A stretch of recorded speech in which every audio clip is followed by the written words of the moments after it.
Tell me about it. Wasn't expecting you to come in fun size. I don't know you. You really don't know me? Harley and Ivy forever?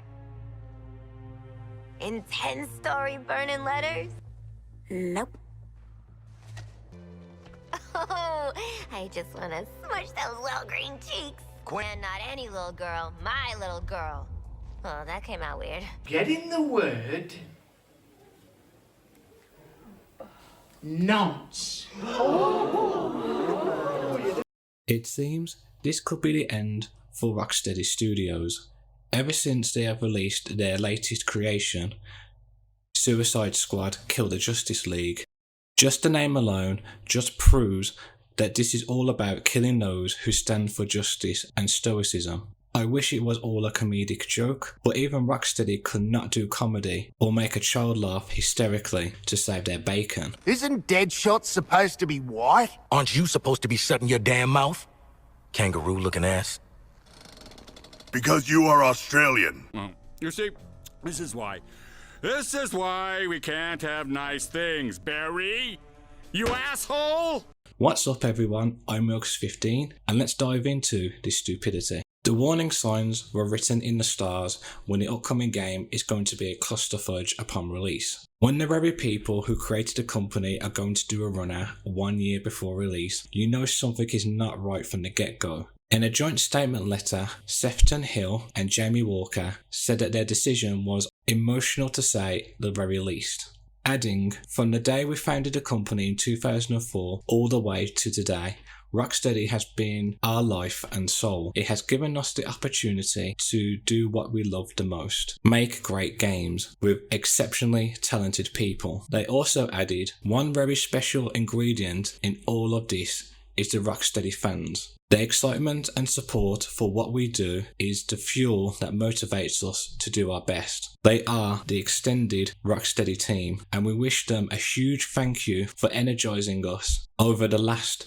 18 years. Now with Suicide Squad in safe hands and the team here stronger than ever, it is time to hand over the reins and for us to start a new adventure together in games. Just hearing the same old terminology that big corporates use, or even the entertainment industry alone, just says they are not allowed to say the truth or say how they really feel about the game behind the scenes. Maybe it was due to signing an NDA from Warner Brothers, since they own the DC universe. Who knows?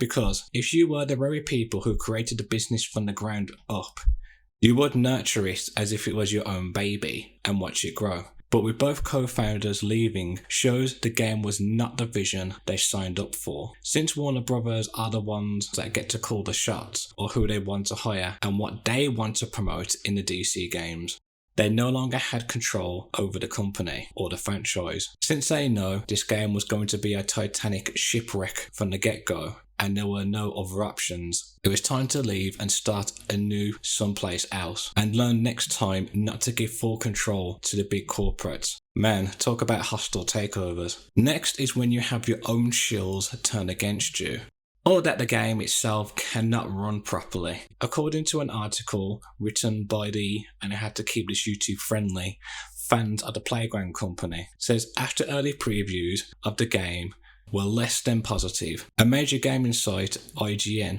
which published one of them, said it had been refused a review copy. It wasn't alone.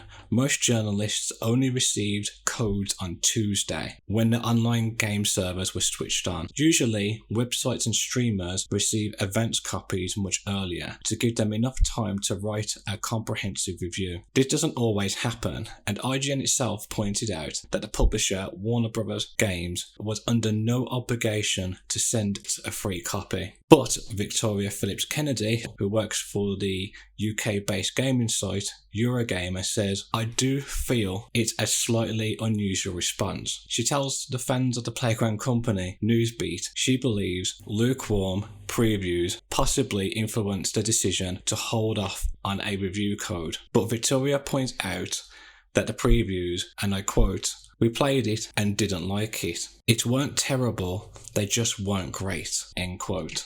And there it is. The very shills have turned against the hustler. Now, before you think I'm just being a hater or completely biased, let's see how other gaming YouTubers felt about the game and its experience. Literally teleports, banger. The world looks great.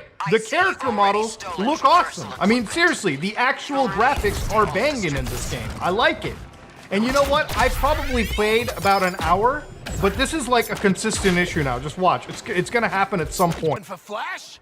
I can find Flash.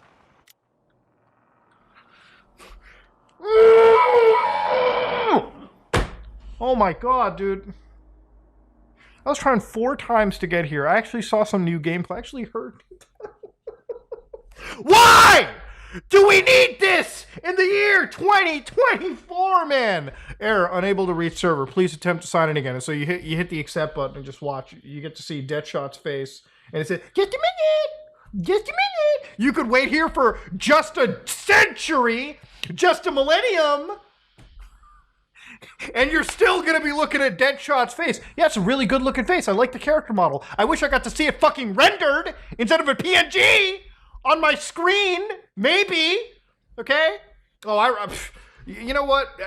There's not much else to say, okay? It's a fun game so far. I'm enjoying the tutorial. That's all I've gotten to play.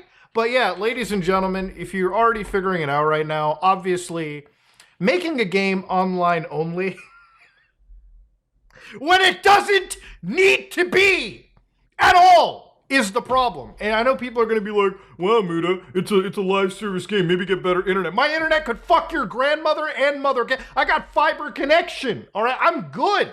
Yeah, I mean, like, what more do you want? What more do you need? And just as I thought before, and just like them, I even asked that same question. Why does an offline game need to be played online? But of course, we need to bombard you with microtransactions. You can't see none of that. But that store work. That store work. I can't play the game, but the fucking store works. Now, what game do I wonder did exactly the same thing when it was released day one? Two? Watch. Three? Just watch. He doesn't know. He doesn't know. Wait for it. Oh no. This is the worst day of my life! It is Overwatch 2, day 1. Let's go. What the? 30,000 players in the game. Wait, actually in the game now? Oh my god. Fuck! Wait a sec. It just put me back in queue. Bro, what? So, if the co-founders of Rocksteady left, then who was the one in charge of this abomination? Well, let me introduce you to the libtard cult that has poisoned the waters and killed the Western gaming industry. And you may have heard them. Sweet Baby Inc. Everything I touch dies! Surely they do their research and understand the franchise's lore and the characters, right? Right? Democracy, lagging technology, toxic masculinity, and thus they flourish through higher learning, mutual aid, and governance without cruelty. They are a golden society who deserve to be as secret as they are. This is written by somebody that has like a chip on their shoulder. It really kind of kills the dynamic of a story whenever you feel like the story is being changed in a way or written in a way that reinforces some contemporary ideal with what Lex Luthor would say. I read this, I think to myself immediately, this was written by somebody with a chip on their shoulder. This is somebody who has a message and they're trying to use the game to spread this message. Yeah, activists, bro. Activists trying to get into roles and change society by changing words. Worth it. Nope, because if we take a look at any of the games they have touched and the consequences it's caused to many people's careers, I don't have to explain it for you, but this skit can.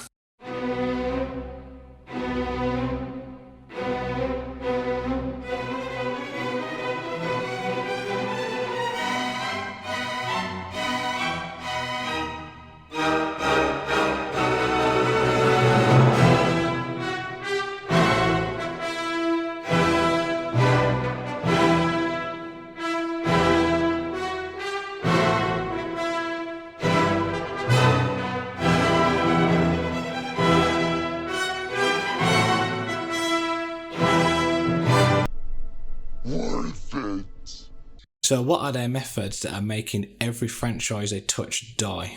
Our goal overall is to tell better stories. We also want to make them more innovative, more inclusive as kind of part of that. We do everything from kind of script writing to narrative direction to sensitivity and representational and inclusive reading. What the hell does that mean? Sensitive representation and inclusive reading. Oh right, so you race up anyone that is white, and it goes for females too. Gender swap characters. Retcon them entirely. Why didn't you say so? Oh yeah, we can't say the quiet part out loud. We have to sugarcoat it and guilt trip people first, in order to be part of this utopian paradise they are trying to achieve in the video game sphere. It's all one big hustle, as the Greek word utopia means a place that doesn't exist. And if the paradise is never going to be forged because the demographic data says otherwise, and just like one legendary mafia member once says, you know, one thing about us wise guys, the hustle never ends. Then when the damage is done, the cult come and say, hands up, cash out.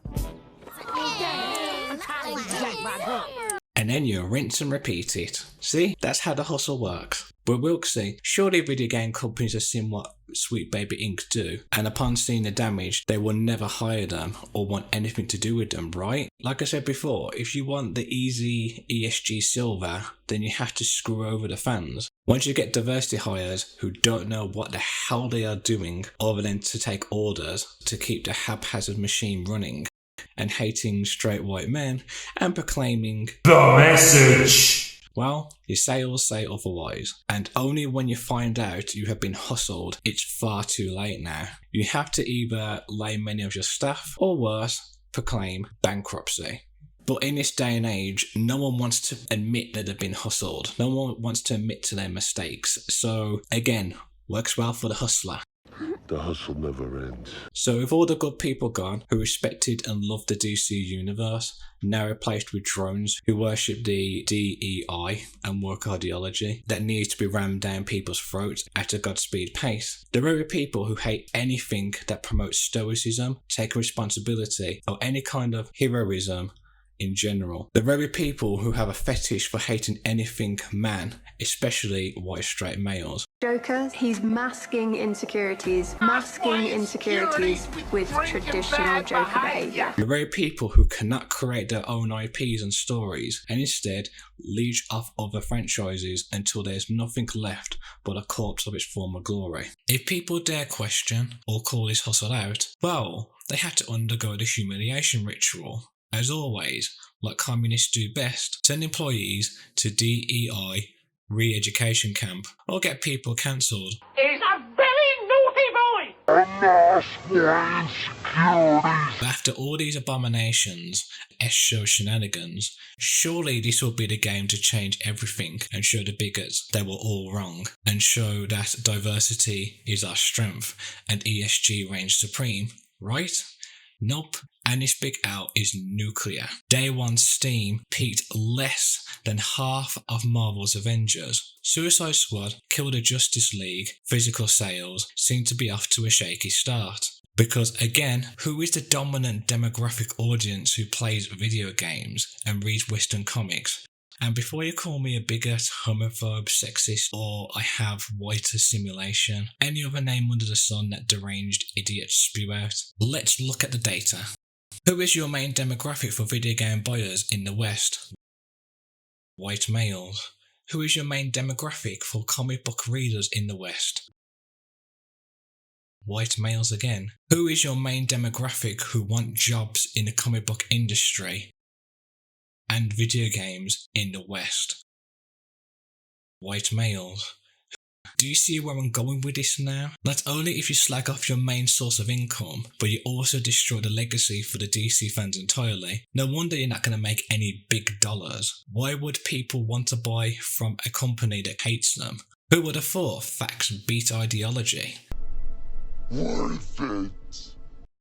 Last but not least, enter Brainiac, Conqueror of Worlds, master of time travel, having 12th level intelligence, and can eat Kryptonians for breakfast. If the Justice League have struggled to defeat him time and time again, and the occasional member making the ultimate sacrifice, what makes you think the Suicide Squad had any chance of beating a god, bullets, and kryptonite? Of course, they can't. They are mere mortal gangsters. But again, this is the diversity drones for you. Nothing is supposed to make sense, and the message is the top priority. The more we talk about this game, the more it becomes clear of why Rocksteady is now in the gutter. This was not a video game to be sold to DC fans from the get-go. This was about sending a message that the new creators hate you, and anything that is heroic, stoic, needed to be destroyed. What better than to do it to the very people they hate the most, who love heroic stories and myths? That preaches the main message in any heroic story of taking responsibility in everyday life and to face any struggle in life head on. But Wilksy, this is the Suicide Squad. They're not supposed to be the good guys. You're right. But this is not heroic storytelling. There are many ways of going around it. If the creators have done their research or maybe read a comic book in their life, now, in this game, Batman brainwashed by Brainiac and completely subdued and broken, and ultimately the biggest middle finger to the DC Universe fanbase by giving the weakest villain, who has been bastardized for the past 20 years, the podium to execute Batman at point blank range, and of all the places, on a park bench. The message is as solid as platinum kryptonite. This is not about just killing the Justice League. This is about totally obliterating them and its legacy. So when we see scenes like this, We will show proper respect to this fallen hero by... Show a little class, man. Holy shit. Congratulations. it's no wonder the two co-founders of Rocksteady did not want to be a part of this narrative and bailed over the hills and far away. All they can do now is weep over the gaming business they created as it crashes and burns by sweet baby activists in cold, spiteful blood. The two co-founders did the right thing, as dumping water onto the fire while everybody else is pouring petrol and setting things alight. You're fighting a losing battle. I do wish them the best of luck as they rebuild what was lost. You didn't pay to be entertained, you paid willingly to be degraded, stripped bare, and humiliated under the new Ludovico Technique 2.0, courtesy of Sweet Baby Inc. Rocksteady and the DC fans were the losers, while the Sweet Baby Inc. cult swim in the sweet De Niros. And just like Tolkien once said, evil cannot create anything new. It can only spoil and destroy what good forces have invented or created. But what do I know? I'm just an ordinary dude that loves and breathes video games and always goes by logic and reason. What do you think? Do you feel what I am saying is correct? Or am I thinking too hard and it's all one comedic joke? Until next time, this is Wilksy15 signing out. Stand firm for what you believe in, until and unless logic and experience prove you wrong. Remember, when the Emperor looks naked, the Emperor is naked. The truth and a lie are not sort of the same thing, and there's no aspect, no facet, no moment of life that can't be improved with pizza. Thank you.